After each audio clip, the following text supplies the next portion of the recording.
വിമതനെ കൂടെ കൂട്ടാനുള്ള ചർച്ചകൾ കെപിസിസിയിൽ തുടരവെ കണ്ണൂരിൽ കോൺഗ്രസ് കൗൺസിലർമാർ രാജ്യഭീഷണി മുഴക്കി. പള്ളിക്കുന്ന് മണ്ഡലം കോൺഗ്രസ് കമ്മിറ്റി യോഗത്തിലാണ് 2 വനിതാ കൗൺസിലർമാർ സത്യപ്രതിജ്ഞയിൽ നിന്ന് വിട്ടുനിൽക്കാനും തീരുമാനിച്ചത്. അതിനിടെ വിമതനായ PK രാഗേഷിനെ ഡെപ്യൂട്ടി മേയറാക്കാനുള്ള നീക്കത്തിനെതിരെ ലീഗ് എതിർപ്പ് ശക്തമാക്കി.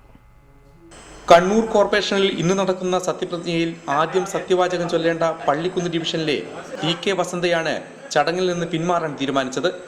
ഒപ്പം പള്ളിയാമൂലിൽ നിന്ന് വിജയിച്ച ജമിനിയും സത്യപ്രതിജ്ഞ ചൊല്ലേണ്ടെന്ന് തീരുമാനിച്ചു. ഇന്നലെ രാത്രി വൈകി അവസാനിച്ച പള്ളിക്കുന്ന് മണ്ഡലം കോൺഗ്രസ് കമ്മിറ്റി യോഗത്തിലാണ് ഇരുവരും രാജ്യഭീഷണിയും മുഴക്കിയത്. തങ്ങൾക്കെതിരെ വിമത സ്ഥാനാർത്ഥിയെ നിർത്തിയ PK രാഗേഷിനെ ഒരു കാരണവശാലും തിരിച്ചെടുക്കരുതെന്ന് ഇവർ ശക്തിയുക്തം വാദിച്ചു. വിമതനായി വിജയിച്ച PK രാഗേഷിനെ ഒപ്പം ചേർത്ത് കോർപ്പറേഷൻ ഭരണത്തിലേറാനുള്ള ചർച്ചകൾ KPCCയിൽ നടക്കുന്നതിനിടെയാണ് കണ്ണൂരിൽ പ്രശ്നങ്ങൾ വഷളായത്. K സുധാകരനും DCCയും ശത്രുപാളയത്തിലുള്ള PK രാഗേഷിനോട് അടുത്തതോടെ ലീഗും എതിർപ്പ് ശക്തമാക്കി. രാഗേഷിന് ഡെപ്യൂട്ടി മേയർ സ്ഥാനം നൽകാനുള്ള നീക്കത്തെയും ലീഗ് ചോദ്യം ചെയ്തു.